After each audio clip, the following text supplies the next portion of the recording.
وإذا كان الطريق لشرم الشيخ يبدأ من جلاسجو، فلابد أن نتجه ونعود مرة أخرى لجلاسجو لنعرف ما الذي حدث هناك. معنا عن بعد السيد جون مارتن، وهو المبعوث الخاص للمناخ لحكومة المملكة المتحدة. سيد جون، أهلا بحضرتك.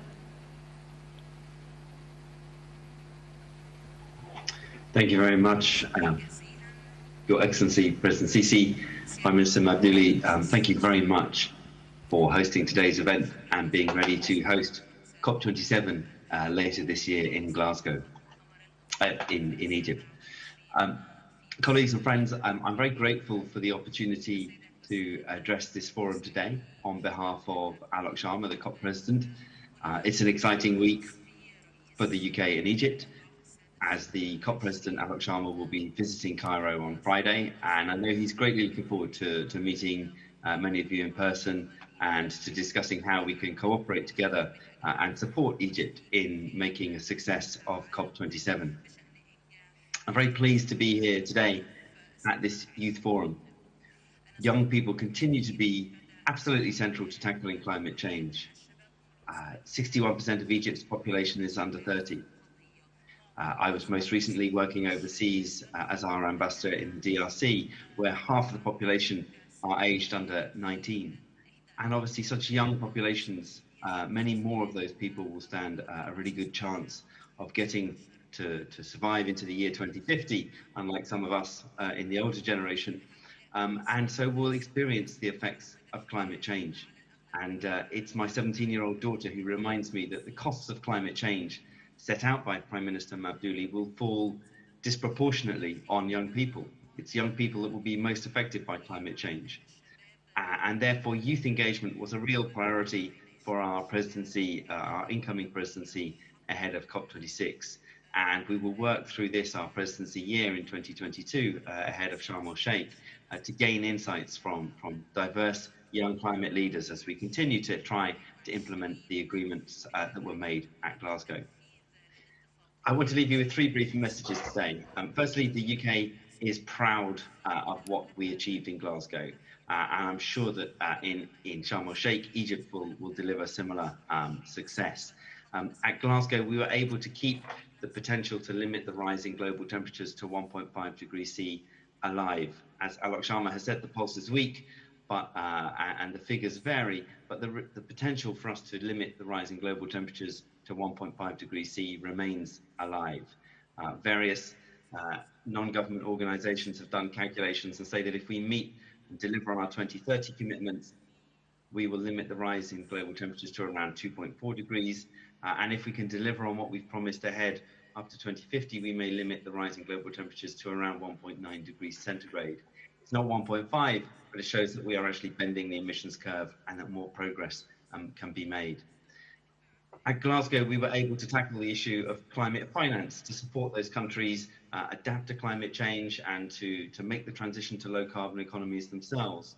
And donor countries like my own demonstrated that we would be delivering over $500 million of climate finance between 2021 and 2026.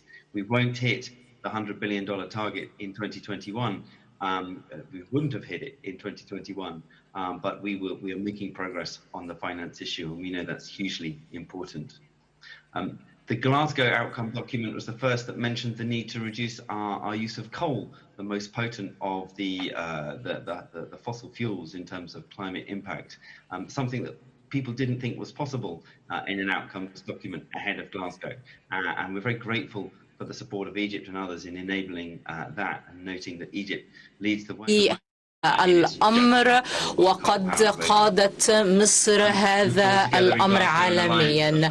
أيضا في جلاسجو اتفقت الدول على أن يكون هناك تحويل للدعم بحوالي 24 مليون دولار سنويا من أجل التحول من الوقود الأحفوري إلى الأنواع الوقود الأخرى. أيضا فيما يتعلق بالتكيف هو أمر مهم للغاية، بالنسبة خاصة للبلدان التي سوف تكون أكثر تأثرا بالتغير المناخي. الشيء الآخر الذي لابد أن نركز عليه هو أننا نحتاج إلى تحقيق التزاماتنا والتعهدات التي تعهدنا بها في جلاسجو. ما تعهدت به البلدان في جلاسجو لابد أن يتم تنفيذه، ونحن لابد أن نعمل على تقليل الانبعاثات تحديدا.